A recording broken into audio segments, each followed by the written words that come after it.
오늘의 사연 시작합니다. 안녕하세요. 여기 사연 채널의 애청자 중에 한 명인 29 여성입니다. 제 나름대로 남자 보는 눈이 있다고 믿었고 또 그만큼 검증을 한다고 했는데 결국 제 결혼 생활은 이혼이라는 결말을 맞게 되었네요. 요즘 세상의 효자가 나쁜 건 아니지만 제 경우에는 끔찍할 만큼 내로남불식 효자 신랑이었습니다. 지금 생각해봐도 대체 그럴 거면 저랑 왜 결혼이라는 걸 했는지 모르겠어요. 그렇게도 자기 엄마만 제일 소중하고 평생 지켜주고 싶었다면 애초에 자기가 혼자 모시고 살았으면 될 일 아닙니까? 저는 재작년 말에 결혼해서 올해 초에 이혼을 하게 되었어요. 그러니까 1년하고 4개월을 그 인간과 살았던 거네요. 신랑은 저보다 3살 많은 평범한 직장인이었습니다. 결혼 전에 신랑은 그냥 여러모로 묻어난 남자였죠. 시부모님은 8년 전인가 그때 이혼하시고 따로 살고 계신다고 하더라고요. 신랑은 아버님과 인연을 끊어버린 채 어머님을 계속 모시고 살고 있었어요. 물론 신랑과 결혼을 하기로 한 결정 자체는 전적으로 저의 책임이라는 거 인정해요. 하지만 연애를 짧게 한 것도 아니거든요. 무려 3년이 넘는 시간을 서로 알아가는데 할애를 했었고, 신랑 쪽 집안에 일어나는 일들도 대부분 알고 있는 상태였습니다. 문제는 결혼 전과 결혼 후 신랑 모습이 완전히 바뀌었다는 거죠. 지금 생각하면 일부러 저를 속이려 연기를 한 건 아닐까라는 의심까지 든다니까요. 실제로 연애 때 신랑이 시어머니에게 하는 걸 보면 효자라고 보기에는 완전히 거리가 멀었어요. 오히려 그 반대였죠. 저와 데이트를 하고 있을 때 어머님에게 전화가 오면 얼마나 퉁명스럽게 전화를 받는지 몰라요. 그럴 때면 오히려 제가 무안해서 엄마한테 조금 다정하게 대하라고 잔소리까지 할 정도였습니다. 그나마 전화를 받으면 다행이게요. 뻔히 어머님에게 전화 오는 게 보이는데 툭 하면 아예 안 받거나 핸드폰 전원을 꺼버릴 때도 종종 있었어요. 생신이나 어버이날 같은 기념일도 챙기는 꼬라지를 못 받습니다. 나는 괜찮으니까 퇴근하고 일찍 집에 가서 혼자 계신 어머님이랑 저녁 먹고 시간 좀 보내라고 해도 전혀 아랑곳하지 않았고요. 심지어는 이 나이 먹고 과하게 엄마를 챙기면 마마보이라고 놀림받는다는 말까지 하면서 저랑 데이트나 하자며 조르던 사람이 바로 제 신랑이었습니다. 그런 인간이 어떻게 결혼하자마자 완전히 돌변하는지 아무리 머리를 굴려봐도 이해가 안 되더라고요. 일단 결혼하고 지속적으로 저와 남편이 갈등을 겪게 된 부분은 바로 시어머니에게 드리는 용돈 문제였어요. 다른 건 몰라도 돈과 관련된 문제는 나중에라도 결혼 생활에 치명적으로 작용하는 걸 여러 사례들에서 봐왔기 때문에 저와 신랑은 아예 정해놓은 계획이 있긴 했습니다. 남편이 그때는 그랬어요. 어머님이 이혼하실 때 재산 분할 받은 것도 있고 당신께서도 곧 일자리를 구할 거라고요. 그래서 저희 형편을 고려해서 용돈은 30만 원이 적당하지 않겠냐 하길래 저도 흔쾌히 그러자고 했습니다. 그 정도는 충분히 드릴 수 있다고 생각했었어요.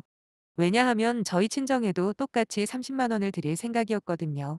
근데 신혼 첫 달부터 바로 손바닥 뒤집듯 말이 바뀌는 겁니다. 재작년 말만 하더라도 아직 전염병 여파가 남아있던 때였잖아요. 그런데 신랑이라는 놈은 그 핑계를 대면서 아직 시어머니를 밖에서 일하게 하는 건 무리라고 하더라고요. 그러면서 당분간만 원래 드렸던 금액인 90만 원씩 생활비 보조를 해드리자고 하는데 솔직히 납득이 안 되었어요. 그마저도 원래는 100만 원을 드렸었는데 결혼도 하고 했으니 10만 원을 깎은 거라고 생색까지 내더군요.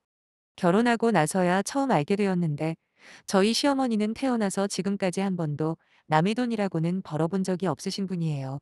직장 생활은 고사하고 하다못해 알바 경험도 전무하시죠. 그에 비해 저희 엄마랑 저 같은 경우에는 아빠가 일찍 돌아가신 덕분에 평생 일을 하고 있습니다. 시어머니가 지금까지 공주 대접만 받아왔다는 것도 처음 알게 된 사실이고 거기다 코로나 때문에 일을 못한다고 하는 게 핑계가 되나요? 그럼 저희 친정엄마는요? 연세도 시어머니보다 3살이나 많으신데 아직까지 쌩쌩하게 일하고 계세요. 물론 빵집을 운영하시다 보니 어느 정도 여유는 있지만 그래도 알바생 한 명이라도 덜 쓰면 그만큼 절약이 된다면서 매일 9시간씩 직접 매장에서 일하고 계시거든요. 거기다 결혼 전에 지나가는 말로 신랑이 그런 적이 있습니다. 비록 시어머니가 일을 하지는 않지만 연금이며 이런저런 들어오는 돈만으로도 최소 생계는 유지가 된다고요. 그런데 마치 우리가 생활비를 도와드리지 않으면 당장이라도 어떻게 될 것처럼 과장해서 말하길래 제가 그랬습니다. 그건 곤란하다고요. 당장 우리 형편에 90만 원이라는 액수도 너무 큰데다 그렇게 되면 우리 엄마한테도 똑같이 드려야 하는데 도저히 견적이 안 나오지 않냐 했어요. 저랑 신랑 월급 합쳐봐야 한 달에 700 조금 넘을까 말까 합니다.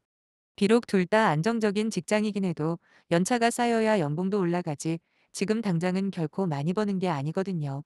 배달 200만 원 가까운 돈을 양가 어머님들께 보내드리게 되면 우리 미래는요?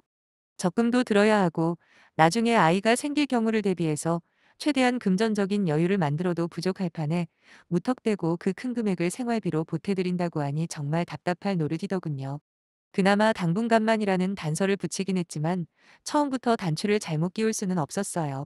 원래 신혼초라고 하면 알콩달콩 깨가 쏟아지는 게 정상이잖아요. 하지만 저희는 그럴 수가 없었네요. 시어머니에게 생활비 90만 원을 드리는 문제로 정말이지 매일같이 싸워댔으니까 말이에요. 애초에 이럴 생각이었냐고, 그럼 나한테 거짓말한 거 아니냐 따질 때면 신랑은 그럽니다. 어머님도 일을 하고 싶어 하신다고. 하지만 지금 상황이 밖에 나가서 돌아다닐 수 없는 거 모르냐. 정말 몇 달간만이라도 도와드리자라고 오히려 저를 이기적인 사람으로 만듭니다. 그럼 저는 또 지지 않고 한마디 하죠. 그 말이 맞다고 치자. 오빠랑 나랑은 젊으니까 그렇다 해도 그럼 우리 엄마는 걱정 안 되냐. 막말로 하루 종일 손님들 상대해야 하는데 그렇게 따지면 우리 엄마가 가장 위험한 거 아니냐라고요. 그렇게 서로의 입장에서 자기 주장만 펼쳐대니 신랑이랑 사는 하루하루가 너무 힘들더라고요. 결국 아무리 대화를 많이 나눠봐도 서로 합의점을 찾지 못했고 제가 결단을 내렸죠. 정 그렇게 생활비를 지원하고 싶으면 오빠가 버는 돈으로 드리라고요. 그러니까 돈 관리를 따로 하자는 이야기였어요. 아무리 생각해도 방법은 그것뿐이었거든요. 세상 사람들 전부 다 마스크 쓰고 각자 위치에서 일하면서 잘만 사는데 자기 엄마만 외출하면 안 되는 특별한 이유라도 있답니까? 아무리 당분간이라고는 하나 신랑의 말도 안 되는 고집에 끌려가고 싶지가 않아서 그때부터 각자 수입은 따로 관리하기 시작했습니다. 시어머니한테 드리는 용돈을 30만 원으로 줄이기 전까지는 절대로 통장 합칠 생각이 없다고 추가로 못 받기까지 했고요. 처음엔 몇 달만이라고 이야기했던 신랑은 얼마 전 모든 방역수칙이 해제가 된 후에도 여전히 같은 금액을 보내고 있더라고요. 본인 엄마가 나가서 일하는 건 눈뜨고 못 볼 만큼 가슴 아프지만 장모나 와이프가 나가서 힘들게 일하는 건 아무 상관없다는 그 삐뚤어진 심보가 너무 싫었어요. 막말로 이렇게까지 효자인 줄 미리 알았더라면 자기 엄마랑 그냥 둘이서 살 수 있게 제가 양보해 줬을 텐데. 대체 왜 총각 시절에는 하나도 티를 안 내다가 막상 저랑 결혼하고 나니 이러는지 모르겠습니다. 거기다 더 심각한 건 본인은 스스로 착하다고 생각하고 있다는 겁니다. 반면에 저는 돈 때 눈이 멀어 시어머니가 아프던 말던 신경도 안 쓰는 악당처럼 묘사하고요. 그러니까 항상 싸울 때면 꼭 저만 화내고 소리 지르는 경우가 대부분이에요. 신랑이야 어차피 자기가 하고 싶은 대로 하겠다는 말만 반복하면 되니까 화가 날 일이 없죠. 하지만 저는 다르잖아요. 뻔히 잘못 가고 있는 게 보이는데 어떻게 가만히 있습니까? 각자 통장 관리하는 것도 그래요. 언제까지 네 돈 내 돈 나눠서 살 수는 없는 거 아니겠어요? 그러면 그냥 각자 살면서 연애하는 게 더 낫지요. 서로 스트레스 주면서 결혼할 필요가 없잖아요. 오죽 답답하면 한 번은 이렇게까지 생각을 해본 적도 있습니다. 신혼초 때는 저도 집 밖에 나가는 것 자체가 신경 쓰이고 불편하긴 했으니까 100번 양보해서 한 번도 경제활동을 안 해본 시어머니가 걱정될 수도 있다고 말이죠. 하지만 이제는 아니잖아요. 우리가 천년만년 생활비를 담당해 드릴 수도 없는 일이고 연세가 엄청 많거나 건강이 안 좋으시다면 몰라도 전혀 그런 게 아닌데 그냥 무조건적으로 챙겨드린다? 그건 아니죠. 저희 부부가 매달 공동으로 부담하는 생활비는 각각 120만 원입니다. 저 같은 경우에는 생활비로 120 제외하고 제 용돈으로 30만 원 쓰면 끝이에요. 나머지는 착실하게 돈을 모으고 있고요. 하지만 신랑은 이야기가 많이 다릅니다. 월급이 세금 떼고 300 조금 넘는데 거기서 시어머니한테 매달 90만 원씩 보내고 우리 생활비 통장에 120 넣으면 겨우 100만 원 남짓 남거든요. 거기서 자기 용돈 쓰고 하다 보면 남는 게 거의 없는 상황이더라고요. 친정엄마가 저희 사정을 들으시고는 그러셨어요. 친정에 용돈 같은 거 줄 필요 없다고 대신 정신 똑바로 차리고 살라고요. 무조건 각자 돈 모으면서 사는 게 상책이라면서. 너네 시어머니가 정신 차리고 스스로 생활비를 해결하려는 노력을 보이지 않으면 절대로 애도 갖지 말고 적당히 거리 두며 지켜보라고 하시더라고요. 이제 와서 생각하면 저희 엄마의 말씀만큼 제게 뼈가 되고 살이 되었던 조언이 있을까 싶네요. 저는 최대 1년만 지켜보자 벼르고 있었습니다. 시어머니는 몰라도 신랑만큼은 믿고 싶었거든요. 단지 정 때문에 저러는 걸 거라고, 조금 시간이 지나면 뭐가 옳은 건지 깨닫는 날이 올 거라 믿고 기다려줬던 것 같아요. 그렇게 신혼 때부터 지금까지 저는 매달 150만 원씩 저축하면서 살았습니다. 그러다 보니 어느새 2천만 원이 넘게 모았더라고요. 하지만 신랑은 500만 원도 못 모았더라고요. 이쯤 되면 정신 차릴 때도 되지 않았나, 이제는 더 이상 지켜볼 수 없겠다 싶을 그때. 다들 아시겠지만 작년 말부터 방역 제한이 해제되기 시작했죠. 애초에 제가 지켜보기로 한 시간이 1년이었는데다 그렇게 핑계를 대던 전염병 사태도 어느 정도 수그러드니 이제는 뭔가 변화가 있을 줄 알았습니다. 솔직히 이 정도면 충분히 기회를 주고 오래 참아줬다고 생각하거든요. 이제 나이 50대 후반에 매일마다 집 앞 공원에 나가서 운동을 하실 정도로 건강하신 시어머니를 언제까지 먹여 살려야 하는지 그저 답답한 마음을 꾹꾹 누르며 살았어요. 아니 연세가 많으셔서 거동이 불편하시거나 아니면 어디 편찮으시기라도 하면 참 모르겠어요. 하지만 그런 상황도 아니잖아요. 이제는 일을 하셔도 충분할 텐데 신랑이나 시어머니 쪽에서 감감무소식이길래 며칠을 고민하다 신랑한테 그랬어요. 앞으로 딱 한 달만 더 지켜보겠다고요. 이게 마지막 기회니까 잘 생각해 보라고 했습니다.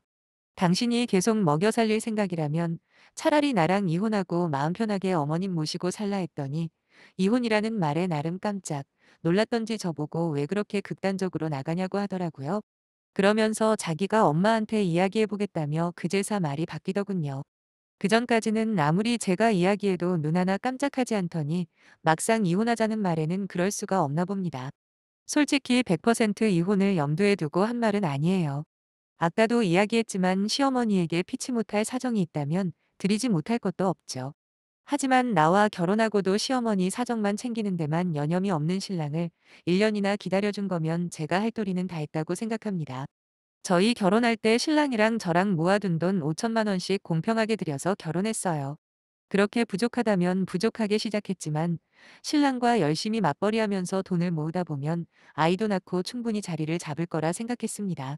그리고 2년 후에 집 연장 계약 한번 하고 나면 4년 후에는 충분히 저희 집도 마련할 수 있겠다는 계산까지 해놨었거든요. 그런데 신랑은 우리 미래에 대한 아무런 대책도 마련하지 않았고 최소한 결혼 전에 했던 약속조차 제대로 지켜지는 게 없다는 게 보이는데 어떻게 무작정 기다릴 수만 있겠어요. 그래서 이대로 그냥 살다가는 내 인생 내가 말아먹겠구나 라는 결론이 나와서 이혼을 꺼낸 겁니다. 실제로 신랑에게 최후 통첩을 한 뒤에 신랑은 꽤 많이 당황하는 모습으로 일관했고 마침내 시어머니와 단판 아닌 단판을 지은 모양이더라고요. 자기 이혼당하는 꼴 보기 싫으면 이제 슬슬 일자리를 알아보라고 말이죠. 그걸 제가 어떻게 알게 되었냐고요? 며칠 후 회사에 출근해서 일을 하고 있었는데 뜬금없이 시어머니에게 전화가 왔거든요. 결혼하고 시어머니가 먼저 전화한 적이 손에 꼽을 정도였는데 그때는 뭔가 올 것이 왔구나라는 촉이 오긴 했습니다. 그래서 사무실이 아닌 바깥으로 나가서 받았죠. 아니나 다를까 전화를 받기가 무섭게 다짜고짜 쌍욕으로 인사를 하시더라고요. 저더러 자기 아들 뒤에서 조종하는 불려시 같은 년이랍니다. 늙은 시애미 일무시켜서 안달이 났다며 자기가 나가서 돈 안 벌어오면 이혼한다고 한 게 맞냐고 소리소리를 지르시는데 어이가 없더라고요. 거기다 말 한마디 한마디가 얼마나 격떨어지던지 그동안 시어머니가 일을 하지 않았던 이유를 한 번에 알게 되었네요. 다 늙어서 무슨 일을 하라는 거냐며 쪽팔리게 마트에서 계산이라도 해야 속이 편하겠냐입니다.